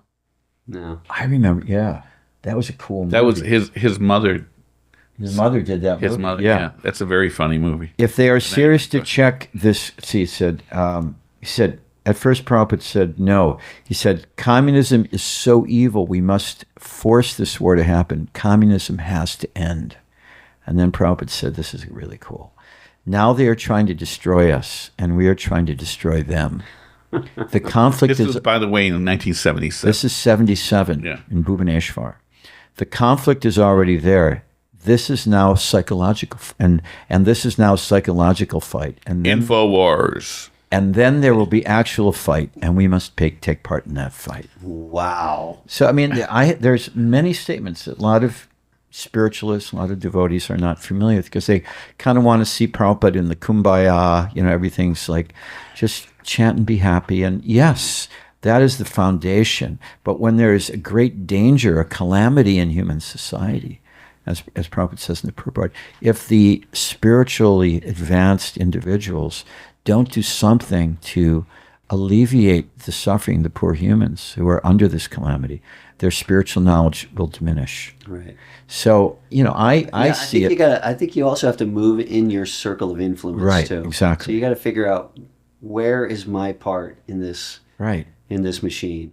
So, And who can I influence? yeah, so, like you have such a great gig because you have all these students coming to you. Then, you're kind of like their guru, you're their yoga teacher, but they're also looking to you for spiritual knowledge. So, yeah, I mean, you're in a very advantageous position. And you get to go on tour every once in a while and get away from it all. So sometimes I'll do yoga on tour too. I'll do classes before the gigs. Oh, cool. Yeah. So tell us about the tour you just came off of. What was your experience like in Japan with the youth? Japan is fantastic. Japan is it's such a peaceful, calm culture. It's very clean. There's no litter. There's no graffiti. Graffiti isn't allowed. Wow. Everything's beautiful and clean, and people walk real slow. And It's not like the subways of New York City. Oh my God. Any vegetarian ramen there? Yeah. Yeah. We had a lot of vegan ramen. It was good. Cool. It was great. Crowd was really nice. We were only there for 4 days. We played 2 shows in Tokyo. Nice. But I was impressed. I was impressed. It's I way interviewed- more mode of goodness. Like, New York City is in the mode of passion, so it's all constantly falling apart. But Tokyo is more in the mode of goodness. And it's very technologically advanced, too. Oh my God, they got like hologram billboards. And I was at the airport, and people now have these suitcases with wheels on them. They're like electric scooter suitcases. Have you seen those? They're like zooming around the airport on their suitcase, like sitting on their suitcase. Oh, really? Yeah. Wow. And I'm just thinking, this is terrible. Nobody's gonna be getting any exercise in 10 years. So the reception at your shows was, Yeah, the reception was great. yeah. They love rock and roll music in Japan.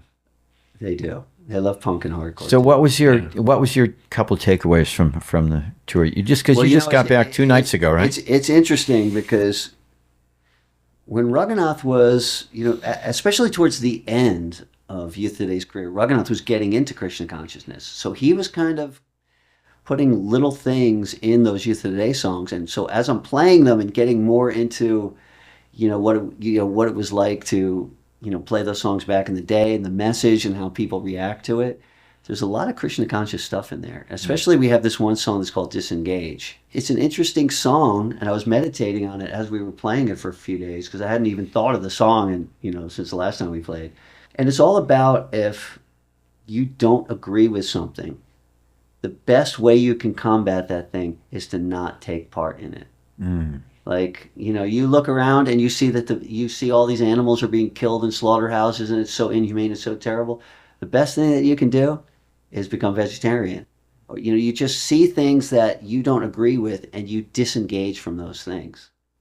And it was really like when we were playing those songs, I was really meditating on that. It's such a powerful first step. Okay, I see something. I see something in the world that I don't like. I see corruption in this world.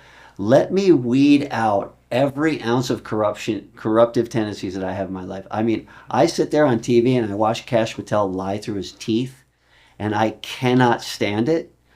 And so the first thing for me is, I'm just never going to lie ever, ever again. I'm not even going to tell the littlest lie because I can't stand watching Kash Patel lie through his teeth. So it's a like for instance, like the pipe bomber or the Charlie Kirk thing, or give me an example of something that you're feeling that he's lying. That Kash Patel's lying about? Yeah. Oh my God, everything about that whole Charlie Kirk thing they're lying about. The bullet. Oh yeah. 30-06 bullet was stopped by his spine, and not possible. Yeah. Those crazy emails that they put out between Tyler Robinson and his boyfriend, it was like so ridiculous. Nobody believed them. It's so funny. Like nobody in the whole country believed them. Right. And it just makes you just realize that these people are corrupt. They have no morals. They're lying through their teeth, thinking that we're idiots and we're gonna buy it. It's a sad state of the world. But I think the first thing that you have to do before you go out and do any kind of activism is you have to see that quality in things that are going around the world, and see how can I get that out of me. That's really and that's great. really what that song is about. No, that's so cool. That's so cool, because it's like you were saying, it's kind of like, what was that saying by Gandhi? Be the change that you want to see in the world. So I think that's a great example of, you're seeing lies, so I will never lie again. Or you see the slaughter, I'm going to be. I pulled up a quote from Prabhupada here. When you're mentioning that, in your country, the dog is protected and the cow is killed. The dog is passing stool and urine in the street. My wife and I are picking up dog poop from 2 dogs. He is considered the best friend of man, and the cow is all pure stool, urine, and milk, and they are taken to slaughterhouse and killed for food. What kind of civilization is this? I mean, it's like, wow. Think about what they do. They take milk from the cow, they make cheese out of it, then they kill the cow, and they make burgers, and then they melt the cheese on top of the burger. Wow, the gift from the cow becomes the covering of the carcass. Yeah, just like you were saying that the drink that you were given to drink was made of cow stool, cow dung, and cow urine, which have incredible medicinal properties. Exactly. They've been used in Ayurvedic medicine for thousands of years. That the purity of the cow dung, I mean, just like at the Bhakti Center in New York, the walls are made of cow dung. I remember we were in Ekachakra, birthplace of Lord Nityananda, and all the people were living so beautifully, so simply, and all their huts were made of cow dung. So nice. Flies don't go in the Flies don't go there. Cow dung. I mean, cow urine is, again, it's been tested in laboratories, completely antiseptic, completely pure. Yeah. My daughter had eczema really bad when she was very young, and so we went to the farm and we got cow dung. And she was screaming at the top of her lungs. It works. But this is the beauty of the Vedic wisdom. It's perfect because it's the, just like, you have a, for instance, it's like these cameras, they come with a manual. So the manual for the creation is the Vedic literatures given by God, given by Krishna, millennium ago. This is, here's the creation. Here's the law. Here's how to manage it, and if you manage it according to the manual, you're going to be fine. Mm-hmm. And then you gradually cultivate your spiritual realization, your love for me, ultimately, and then you can get out of this whole cycle of repeated birth and death and suffering, old age, disease, and return back to the spiritual realm. Here's the handbook. Yeah. If you don't follow the handbook, good luck. Yeah, you're going to suffer. Well, what can I say? That's another great way of the way that the material world is put together by God is that the material world by nature causes suffering, and that makes you just think, this can't be my home, there's got to be a better place. Right. And so even when things get bad, it can actually be a spiritual impetus to Yeah. to I mean, it seems like spiritual. that is the beauty of suffering. Because I mean, I think we all went through it because we all kind of gave up our material pursuits and at a certain point lived a monastic life because we saw the futility. This whole material world, it ain't working for me. People are suffering. I'm unhappy.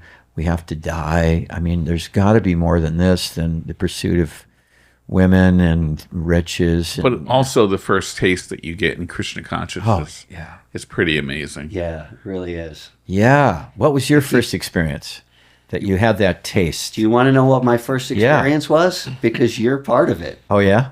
Oh, When I first moved to New York City, I was riding my mountain bike around New York City, and Fifth Avenue was blocked off. uh-huh. And I was like, why is Fifth Avenue blocked off? It was the Rath Yatra.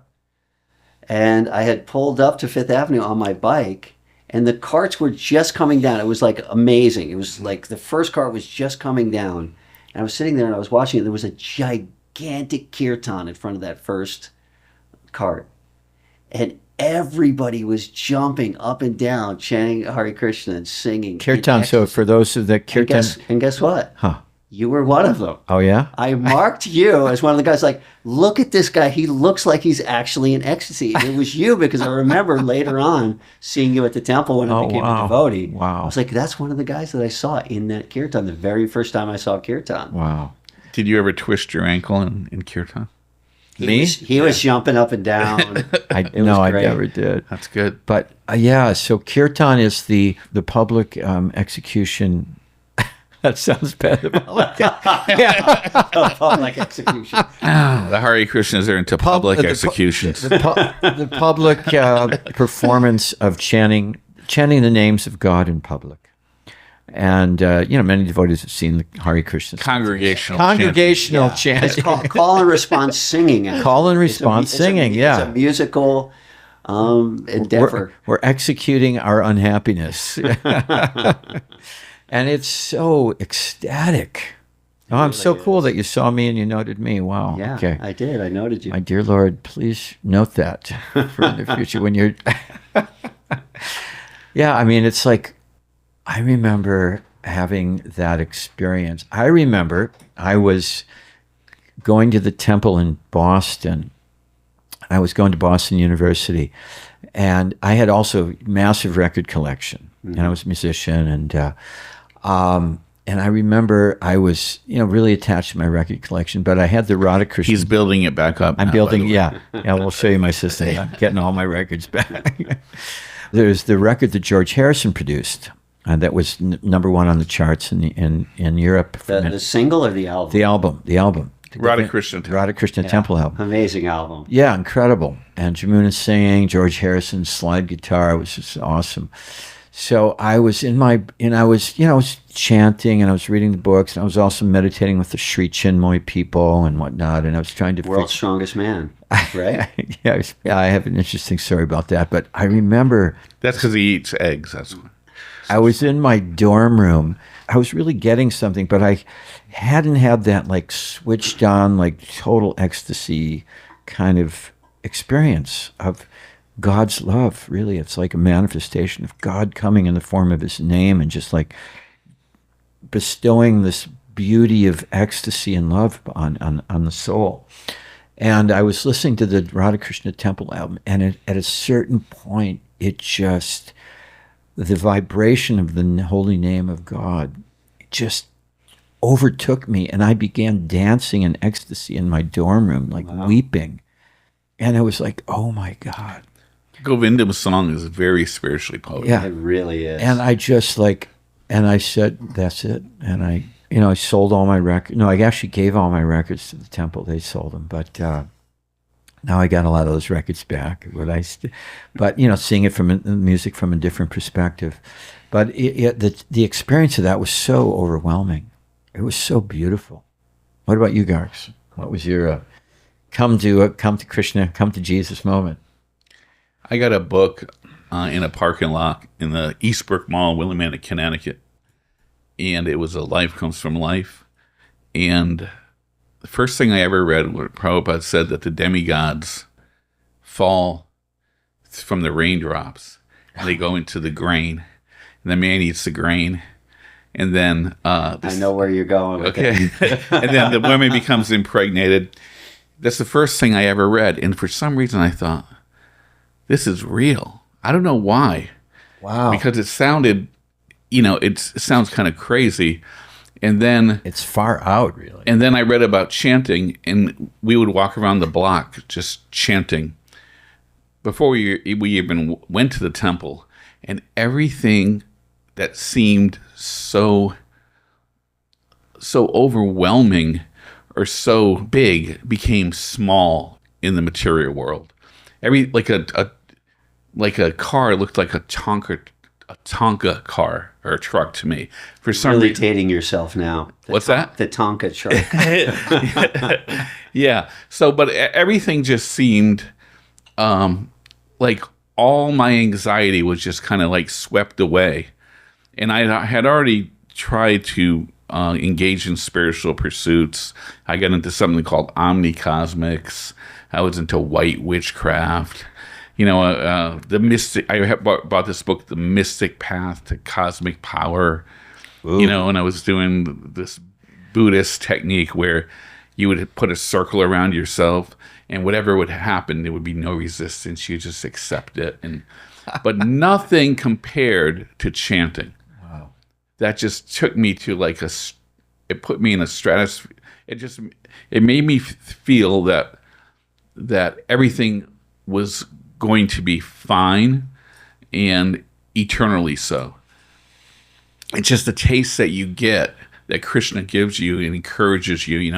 Srila Prabhupada, I'm sure, maybe he was quoting somebody else, but he said, if you take one step toward God, he'll take 10 steps toward you. Yeah. So that reciprocation at the beginning is just so overwhelmingly blissful that if you have just even a little bit of sincerity, I remember one devotee, he went to Henry Street and he would go and take prasadam, and he'd walk home and he'd say, the Hare Krishnas must put drugs in their food because I feel so high. Yeah.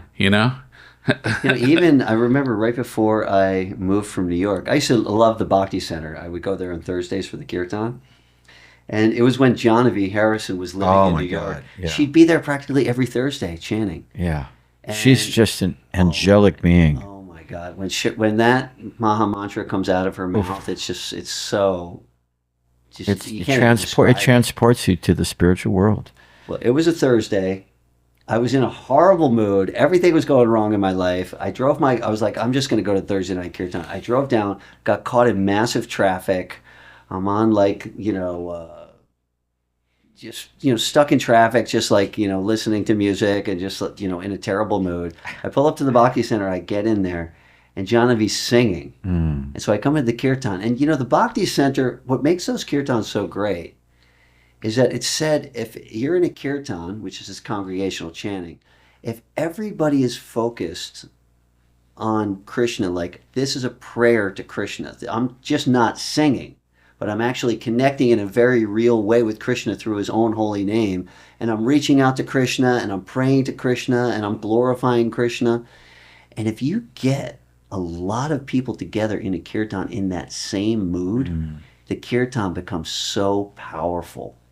And that community that's at Bhakti Center is exactly like that. They're really switched on when it comes to kirtan. So Jaundice was singing, and I'm right in front. I made my way all the way to the front because I like to get right near the deities.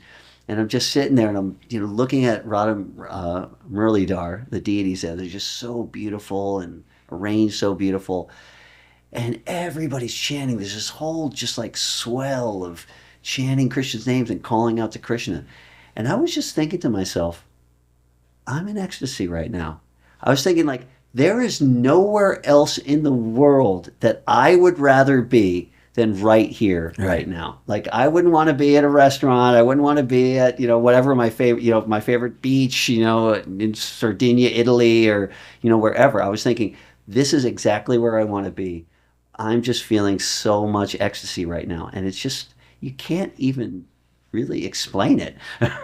You can lose that over time, that Yeah. initial taste, if you take it for granted. Yeah. I remember the first time I went to the temple, it was in Hartford, and Pyari Mohan's wife, Jivanasati, she's offering the frankincense, and the Govindam is going on, right? And then when I had gone into the temple, and I was kind of into trying to like have out-of-body experiences, and so I saw the book Easy Journey to Other Planets, and I'm thinking, oh, these guys, they go out of their bodies all the time, right? And then when we were sitting down to take prasadam, there was this devotee named Padmanabha who's passed away, and he said, I'm kind of feeling bad because I'm not going to India this year. And Pyari said, just go there in your mind. I'm thinking, wow, they really astral travel all the time. But the feeling when you see the deities for the first time and the frankincense is going up and the chanting, it's just it's overwhelming. Yeah. You know, and it's what everyone is looking for. It's that deep, transcendental, transcending the mundane, transcendental, transcending the five senses, getting into the essence of our soul and our soul's connection with the Supreme Soul of God. Krishna means the God who is all attractive. And just having an actual experience of that is not just in the mind, but it's in the whole being. It overtakes you and you go like, this is reality. This is where I want to be. And it's also then, because you see in a kirtan, everyone is equal. There's no races. There's no black, white, rich, poor, young, old, Christian. Everybody is like chanting the names of God. Just like, what's that Harrison song? By chanting the names of God, you will be free. Free from these designations, these material labels that separate people. That's actually grammatically incorrect, by the way. By chanting the names of the Lord and you'll be free. That's a great song. Oh, yeah. That was on the back of the T-shirt. The Kirtan Festival. So, I mean, it's the panacea for all the ills of the world. It doesn't matter, and it's not sectarian. One doesn't have to be this race, this religion. It's just like whatever. And it's the Maha Mantra is such an amazing gift because we always have it. Yeah. It's something we always have. We carry with us our whole lives, and any time we can tune into it. At any time in any situation. Yeah. I was thinking the exact same thing because I was watching a podcast and they were talking about how there's so much strife in America because America used to be a people that had common values. And it was those common values that kind of kept the country together. But, now you have The American spirit. Yeah. So now it's just like, you have so many people that are in America and there's no really commonality of morality or, religion or whatever to keep people together. And I was just thinking that that's so true because when I was in the temple, when I lived in the temple as a monk in the temple, there was Indians, there was blacks, there was whites, there was a Japanese kid. It had absolutely made no difference at all. Like everybody was a devotee. Right. We had that common ground that we all were trying to love Krishna. And it didn't matter where we were from. It didn't matter what color your skin was. It's really, truly the thing that can really bring people together. Yeah. And from every religious background. Right. It's like, don't change your religion. Don't change this. Don't just add this chanting of the name of God to whatever you're doing. It's free. And it will bring you to this deep connection with God on a daily basis. We do this on a daily basis. We cultivate this practice and I can't live without it. It sustains me. I'll experience days where I don't have like a focus on the prayer meditation of chanting. There's a serious qualitative difference in the quality of my consciousness, my kind of sense of inner strength, of connection, of happiness, of joy, of being able to connect with people, because it's kind of I fortify myself with God like absorb myself in the name of God, and the name of God and God are non-different. Krishna in his name, or Krishna's in his name. And it's like, wow, what a different experience. Like, and it's free. It's like, I'm not taking some seminar. It's just like, I can just do this in my home, or while walking around in the backyard or whatever. It's just like, wow, it was such a great gift. We're so fortunate. Maharishi used to charge for his secret mantras. $35. Yeah. Was it $35? It feels like we've come kind of full circle, ending on this very ecstatic. You're here Yeah, standing part on of our job as spiritual revolutionaries is to try to give people that taste. Yes. Because that can really change people's lives. Right. We're meant to share that with others. And it is the most important thing, no matter what's going on in the world. Yes. Because without that, Although, I think we pulled out a few points Yeah. in this. One is, you don't like what's going on in the world? The first thing that you should think of is how can I root that out of my life? Disengage. Right. The second thing is, okay, we understand that ultimately we need a spiritual revolution. Where's my circle of influence, and how can I help to do that? Right. And I seriously think that as far as all the things that you're talking about, of these things that are politically very important to set the stage for people to have a robust spiritual life, I think your podcast is going to be important for that, because that's how I you're was the feeling. guy to do that. I'm Well- the guy that should try to teach people basic spiritual tenets in a yoga class. And you're the guy that's going to do the podcast that's going to open a lot of people's eyes in the political realm. It's interesting you say that, because Gargs and I and my wife India Rukmini, who's unfortunately had to leave the room because dog duty calls. the dogs, we didn't have our dogs in today. I'm really bummed out because she also adds so much. We've seen that as our, kind of a calling, to kind of bridge the gap with this subject matter, which is often seen as taboo in the spiritual circles. Like, why are you doing that? You should just be. No, but Prabhupada gave a full spectrum analysis of the world, and this is part of it. And I have a lot of devotee friends that we don't talk about these subjects. We agree not to talk about them. Yeah, in the Sri Upanishad, verse 11, it's very clearly stated that one should cultivate spiritual knowledge and knowledge of the material energy side by side. And by having a comprehensive knowledge of both, one can attain the full blessings of immortality. And why is that? Because just like if you have a disease, if you're afflicted by something, you want to know the nature of that affliction, so you can circumvent it. If you have somebody cheating you in business, you want to know how they're cheating you. If you have an enemy coming to attack you, you want to understand the nature of the enemy. Then Prabhupada often says that we should pray to God, pray to Krishna, please protect me from the influence of your material energy. So if we don't understand how that influence is working, Prabhupada also says in many lectures, said one should be intelligent enough to calculate the darker side. Sure. So it's not like if you go into business, you're just thinking about counting the money. You want to think, how are my employees cheating me? How's my competition getting over me? And political figures do that. So it's wise to be intelligent and discerning enough to know how the forces of darkness are coming against us. Because if we're not aware, they will overtake us. We'll be infiltrated subtly or grossly by those forces, because those forces are always there in the world. Do you have any of that Soma Rasa left, by the way? Got some downstairs, man. If you can pay the price. So anyway, it's been wonderful having you. One thing that I would like to add to that is that we were talking about this a few weeks ago in the band, and we were saying, it seems like the world has become such a dark place. But on the other hand, it seems like things are actually getting way better. Like when I was first in that health food store, health food was like hardcore. Like people thought it was a wacky, crazy thing that only crazy people did.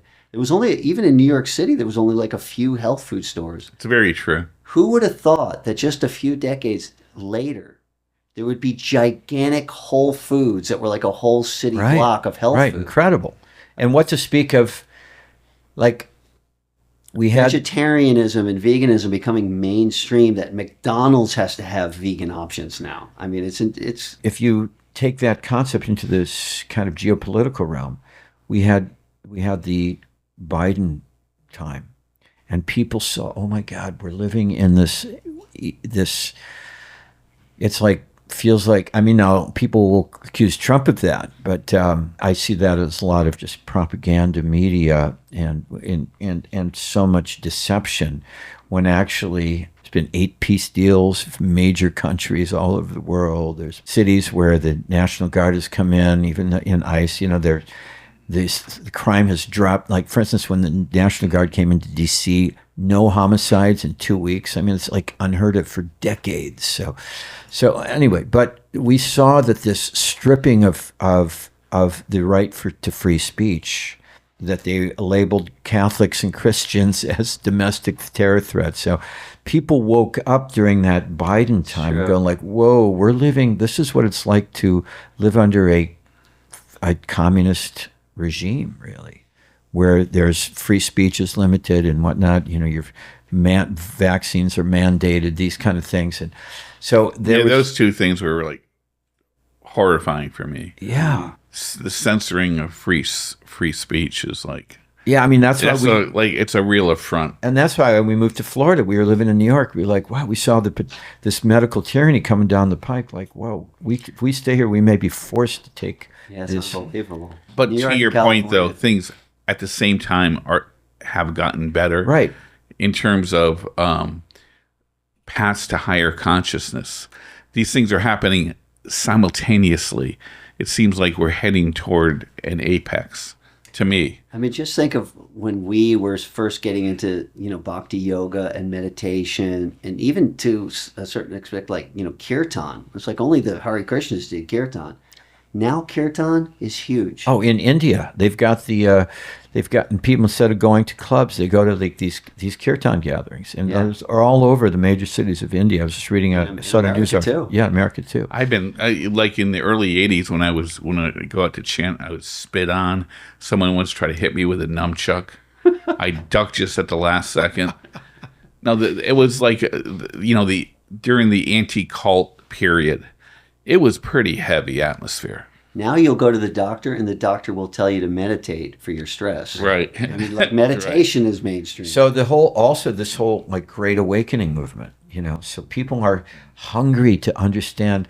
They're not buying the media narratives anymore. The media doesn't have a total domination on the thought process of the public. I mean, the faith in the government and the media is at an all-time low. All-time low. Which speaks to the intelligence of the people. Yeah. So like it speaks to your point of what you were talking about with your bandmates, that in spite of the insanity, and that we're kind of on the potential for World War III right now, never have we been closer. In spite of that, there's this great awakening in people, and spiritual awakening, a disengagement from the lies and deception of the media, and this real search for truth, which is very vibrant, very alive. At the same time, there's a polarization even among devotees politically, which we really have to overcome. And that's one of the missions, one of the intentions, I should say, of this podcast, to shed light on these things and give the perspective of the pure devotee, of our realizations, what the Bhagavatam, what the Bhagavad Gita says in these light of these things, so we can put ourselves on the right side of history, you could say, even though it's polarizing, and shed the spiritual perspective, the lens of the spiritual perspective, and the light of the Bhagavat onto the current geopolitical, current affairs sphere, and find our true spiritual humanity in all of that for the betterment of all. And so, I think Krishna has tapped you for that job. Right on the head. Okay, I'm feeling that tap. I'm just happy doing this. It's exciting. It's inspiring. Yeah, it is. And I love doing it with this dude over here. He's very intelligent, very grounded, very funny, very.